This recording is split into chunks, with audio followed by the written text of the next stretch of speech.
So good day, students. We are beginning with your homework. You had to draw the structural formula of 2-methyl-propene and 2,3-dimethyl-butane. So let's see. Let's see. Draw. All right. Let's use a different color today. Green.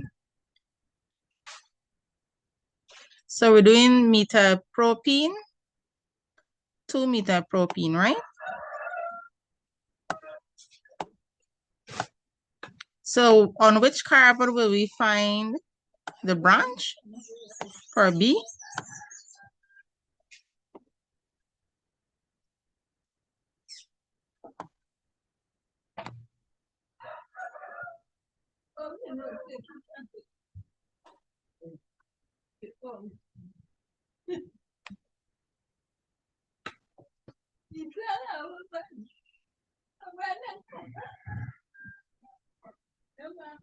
So this is our structure. I hope you girls have this. I'm not putting in the hydrogen. That takes a lot of time. So any of you have the structure?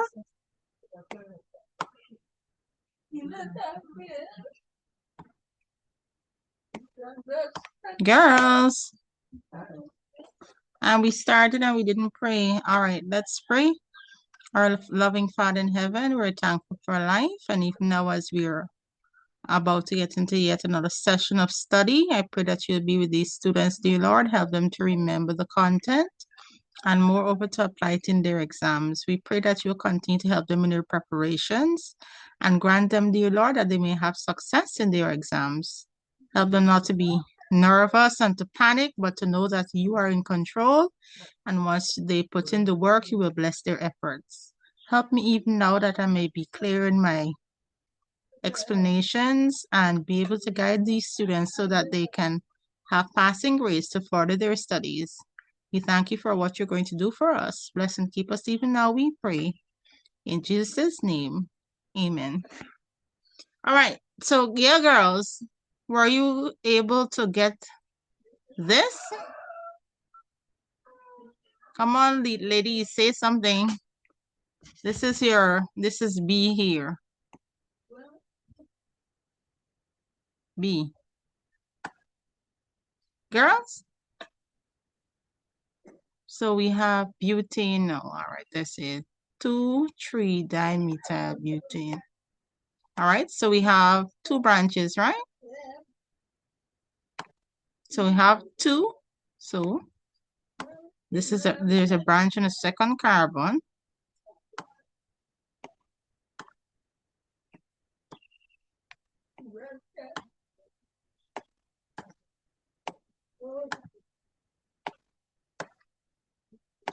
All right, there's also a branch on the third carbon. We can put this one up this side.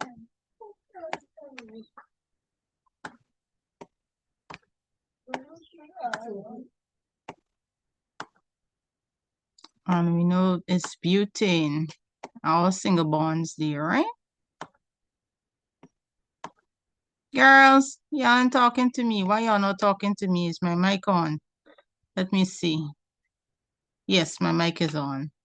So these are the structures you should have. And remember, each carbon has to have 4 arms extended, right? So each carbon has 4. Good. So this is your 2,3-di, and it's methyl is your group, CH3, butane. So this is C. Do you understand, girls? Did you get these diagrams? Or yours could look slightly different. You could have put your 2 branches for this one on the other side. All right, you could have put them here, let them come down here. Once it's on the third carbon, second and third. All right? All right, so we're gonna go to, let me, shucks. I have to erase this. Did you take it down, girls? Your diagram? Take down your diagrams to B and C.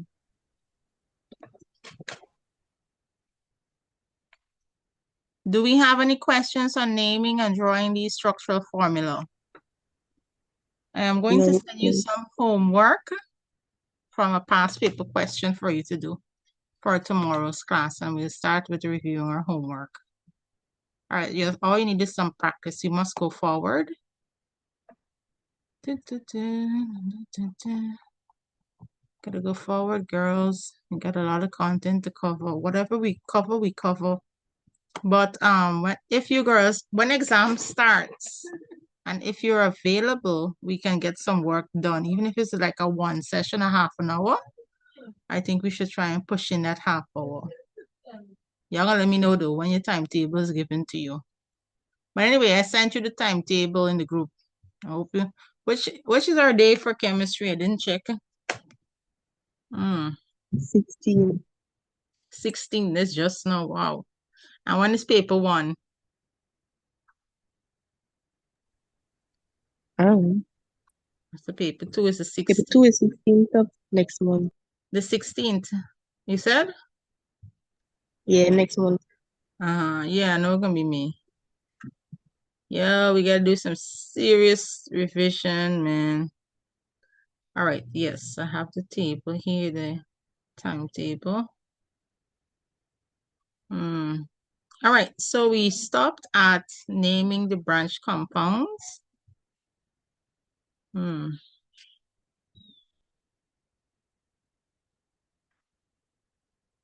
Let me see, you said the 16th, right? Yes, Friday. It's a Friday morning, and then they have industrial tech too. Building tech students have 2 exams that morning. Well, none of the building tech students doing chemistry, right? So they're good to go. Chemistry Friday morning, the 16th of May. Nobody doing geography, so we got a few days. Anybody here doing English B and POB?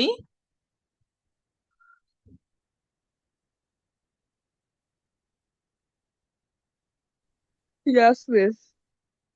Who doing POB? Miss Tatiana them Miss do doing Tatiana English B. Tatiana English do B? English B. English B, but nobody doing POB, right? So after English B, we can meet and have a session there at school. So y'all can remain in school, walk with your chem textbooks and stuff, and your exercise books after English B exam. Afternoon, you're free. We have the 15th to do some more work. And then the Friday morning is the big man, Ken. All right. We'll do what we can do. And God will have to do the rest for us. It's so unfortunate that y'all didn't get to cover a lot of this work in Form 4. Anyhow, we're going into the homologous series known as alkanes. So we're going to look at them now. So, yes, everyone can see my screen, right? Good. So first of all, you girls need to know the general formula, which is CN H2N plus 2. That's general formula for alkanes. And we know what is the functional group for alkanes?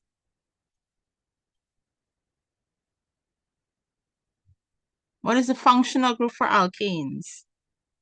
Come on, answer me, girls. You're supposed to remember this.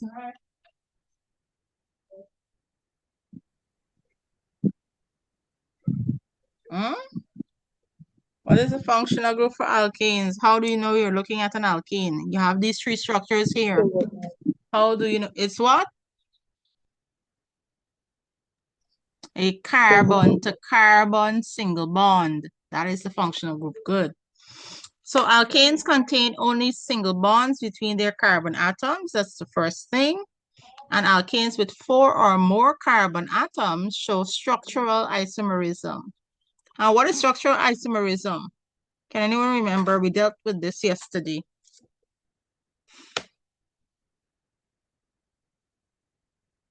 Structural isomerism, can you remember what it is?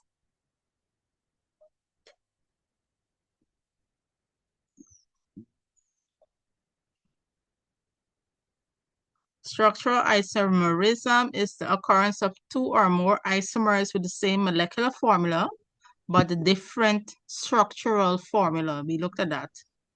All right, so, and that results in the ability to have branched chains. All right. So we're going to look at the first three alkanes. We have methane, ethane, and propane. All right? So in order to have the isomers, you have to start from what? How many carbon atoms? 4 or more, right? So let's continue. We're going down. So we're going to look at some isomers here.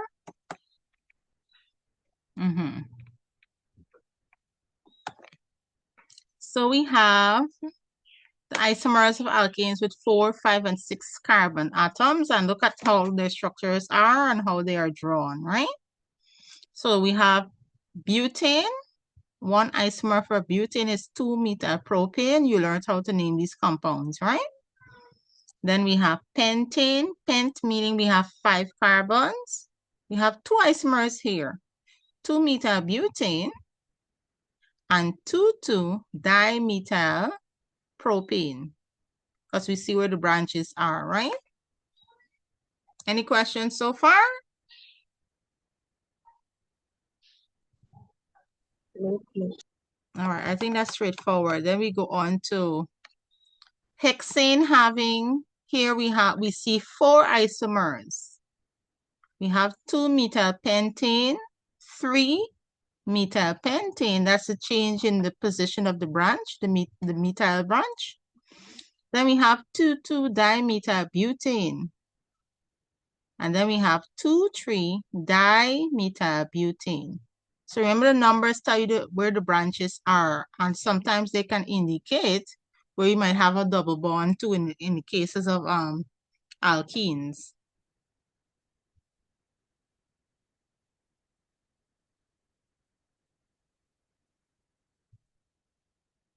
Note there's a little note here. The prefix normal or N is sometimes used before the name of the straight chain isomer.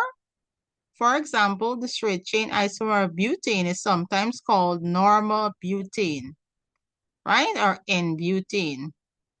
That's a straight chain isomer. Sometimes they might put normal butane or N-butane to indicate the straight chain isomer. The straight chain isomer. All right. Now we're going to go on to alkenes now. What's the functional group here? Alkenes? Double bond, compound. Please say carbon to carbon double bond. Don't just say double bond. Carbon to carbon double bond. Good. So whenever you see this carbon to carbon double bond, just know that you're looking at an alkene. The formula is the general formula, CnH2n. You must memorize these formulae, right? The general formulae. Alkenes with 4 or more carbon atoms show structural isomerism, resulting from a change in the position of the carbon to carbon double bond. And this bond must always be drawn horizontally. And you have the branching of the molecule. So we're going to look at that, right? Note, they said the bond must always be drawn what? Horizontally. So you can't turn it vertical, right? Between the carbon to carbon. So we're going to go into some of them. So the first 3 alkenes we have ethene. You see ethene here. C2H4. Then we have propene. Note that the double bond is on the first and second carbon between the two there. All right. Now the correct way for naming this for but-1-ene, this is the correct naming here. They had some changes in the naming convention, the IUPAC naming convention for compounds. So we use 1-but-1-ene. This 1 indicates where the double bond is. It's on the first carbon. We use the lower number. Then we have but-2-ene. Note, lowest number carbon that the double bond starts at is carbon 2. And then we have 2-methyl-propene, right? We have 2-methyl-propene there.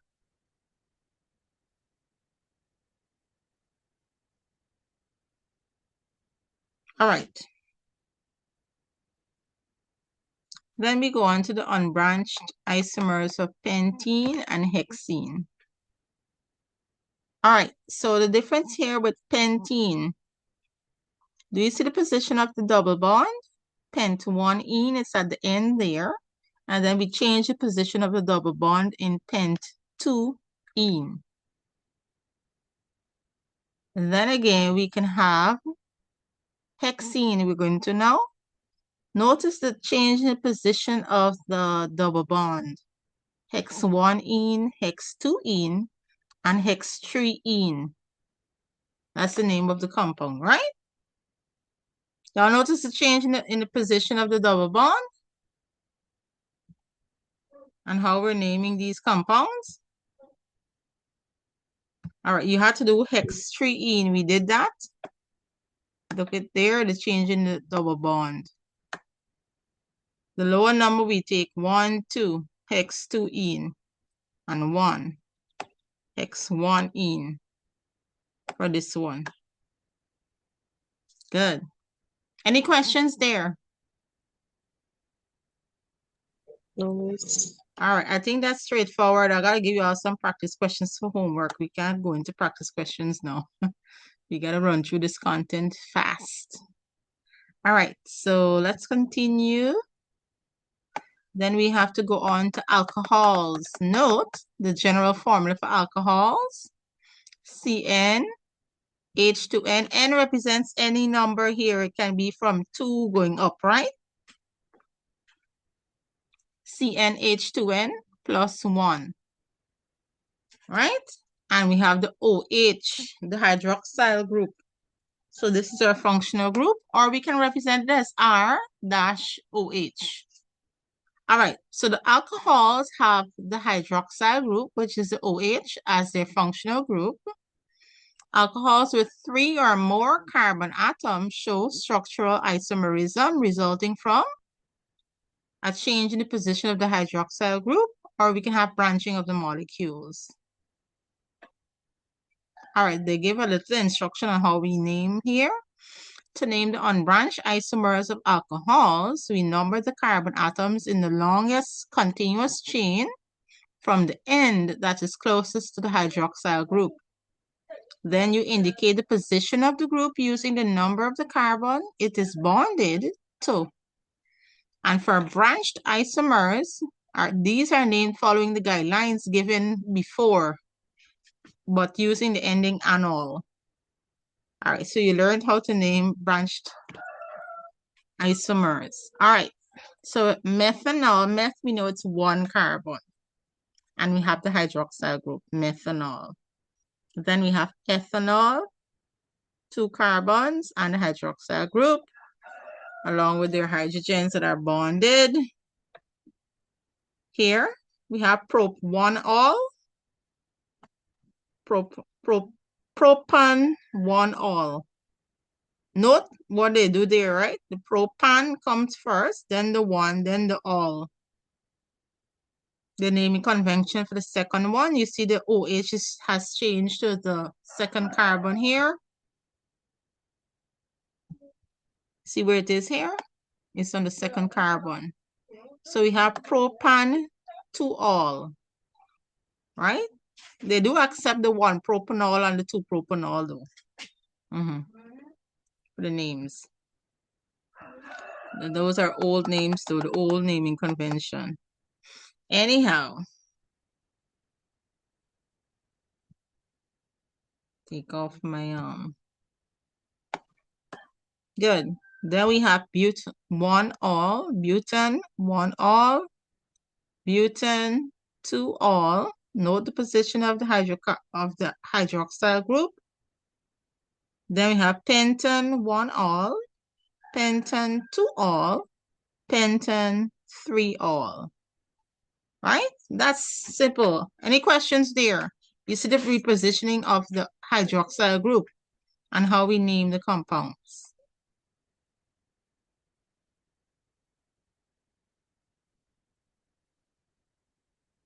I think we can move on. Any questions, girls? How many girls do I have with me now? 3 only. Anyway, the other girls will get the recordings.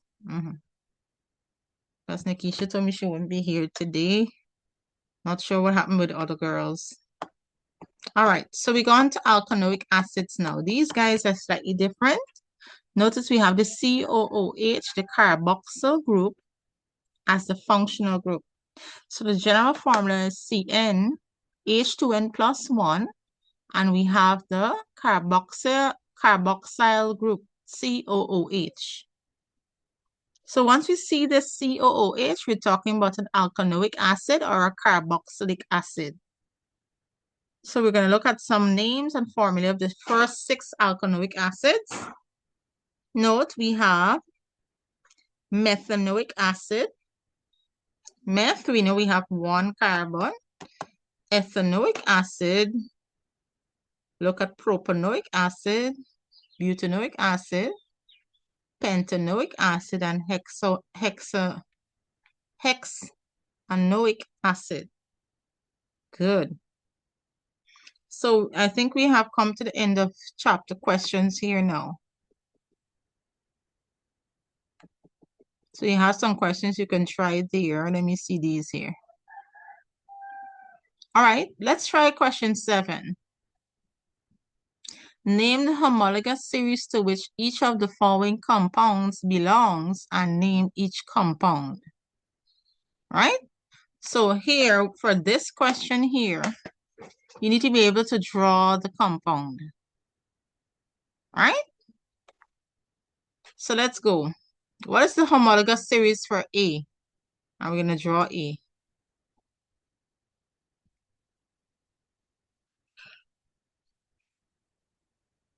Hello, girls. Let me know. Let me know. What's the homologous series? Alcohol. Alcohol. That's correct. What about the name of the compound? What do you think might be the name of the compound? So you should be able to draw this. So we have 5. No. Pentanol. That's correct. Yes, yes, yes. You're supposed to be able to draw it, right? I tried a little thing with this drawing, but this drawing ain't looking too good.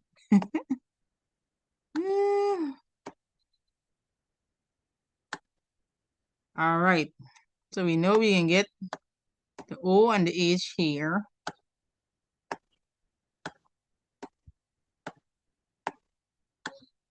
And we get another and another there.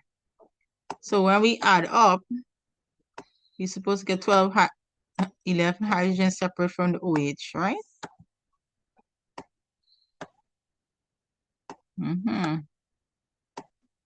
Why am I only having Ashanti answering my questions? This makes me want to think that the other girls don't understand.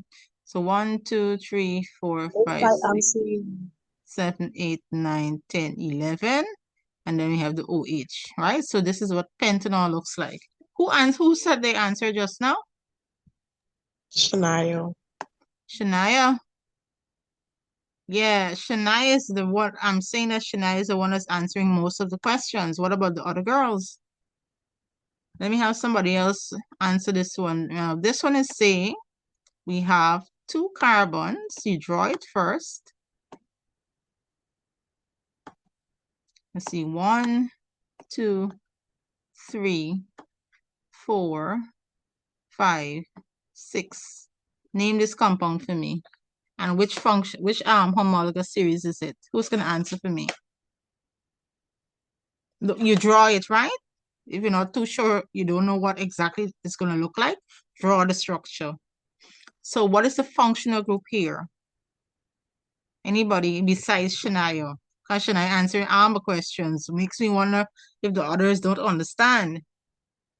What's the functional group for this compound that's drawn here? What do you see in front of you? What type of bond?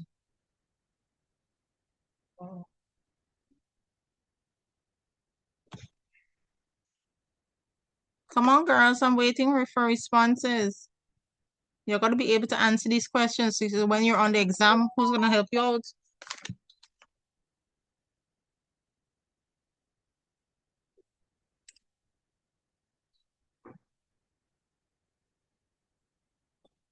Come on. Ashanti, answer this question. I'm taking Ashanti and I'll take Tatiana for the next one. Ashanti, what is the homologous series for this structure I just drew?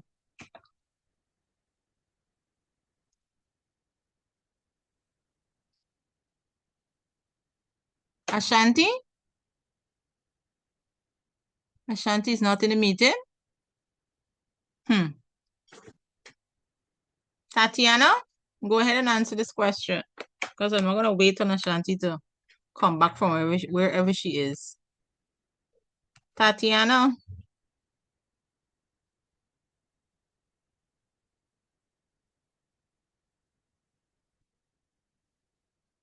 Hello? Is my mic on? Because these girls are not responding. My mic is on. Tatiana gone. All right, Shania, it's you and I again. Ashanti not answering. Yes, yes, Shania, answer this question. What's the homologous series and what is the name of the compound? Alkene. It's an alkane for the homologous series, and what's the name of the compound now? Ethane. Ethane. Good, that's correct. So we're gonna go to the next one. Can you possibly name this without drawing it? C. Name C without drawing it.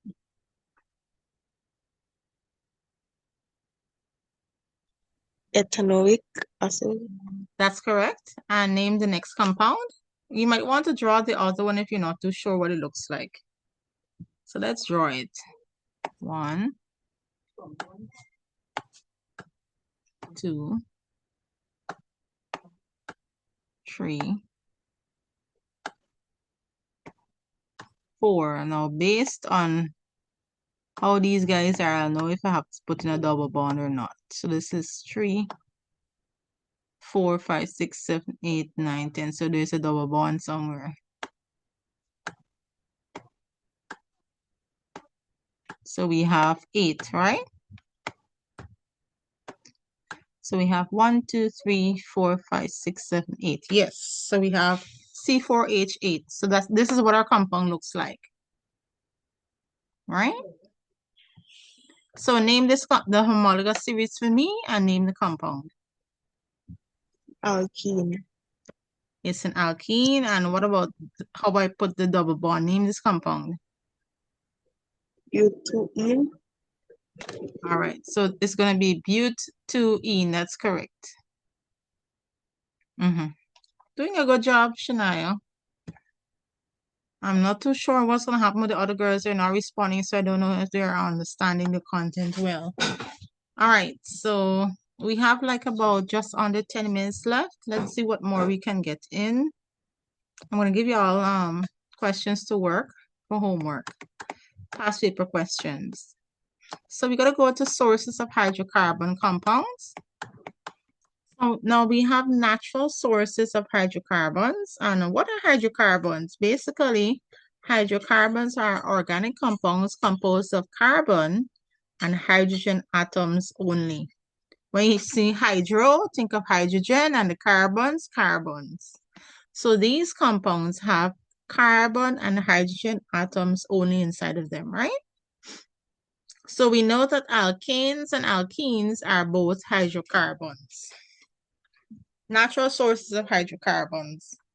Now we've got natural gas, which is a mixture of the first 4 alkanes, mainly methane, with small amounts of ethane, propane, and butane.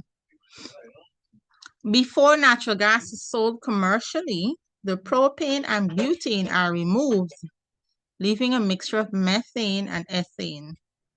The propane and butane are then liquefied under pressure to produce liquefied petroleum gas, also known as LPG or bottled gas. Now, this LPG gas is what we use in our homes to fuel our stoves. Liquefied petroleum gas, LPG. That's it. So we get hydrocarbons from natural gas and we get hydrocarbons from petroleum. Or what is, what is petroleum, right? That black oily substance that they drill, Guyana has oil they're talking about. That's crude oil they're talking about. Crude oil or petroleum. Now, crude oil is a yellow to black oily liquid found in the earth. It is a complex mixture consisting of a large number of different solid and gaseous hydrocarbons dissolved in liquid hydrocarbons. And it's mainly alkanes and some ringed compounds.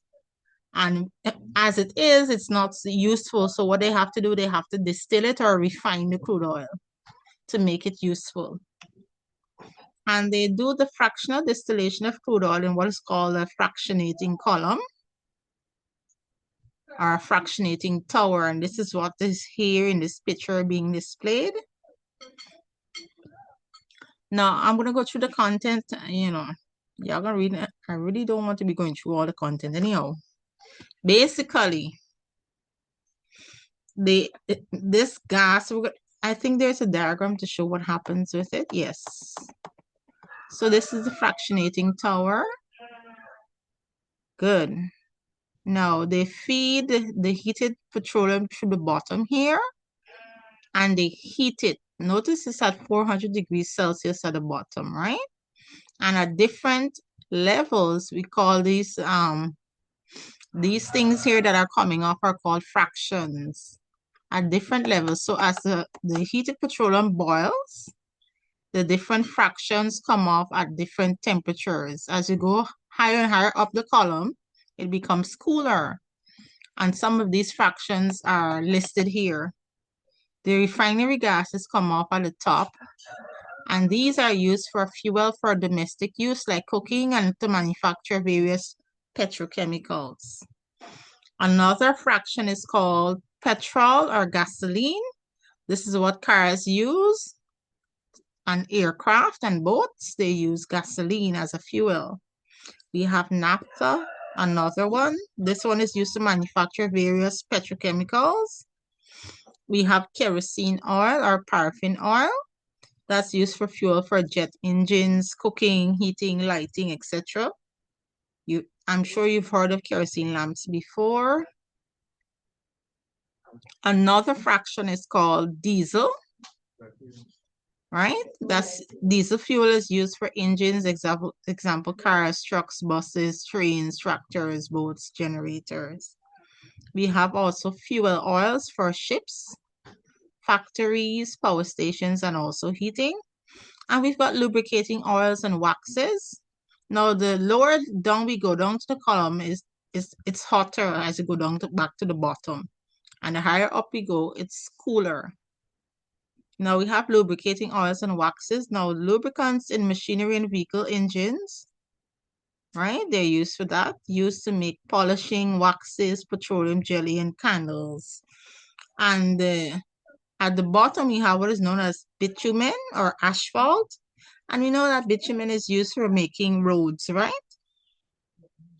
Car parks, airport runways, and roofing. Yes. So you have to read the content. I'm not going to go through the reading of this content. So just giving you a synopsis of what's happening there.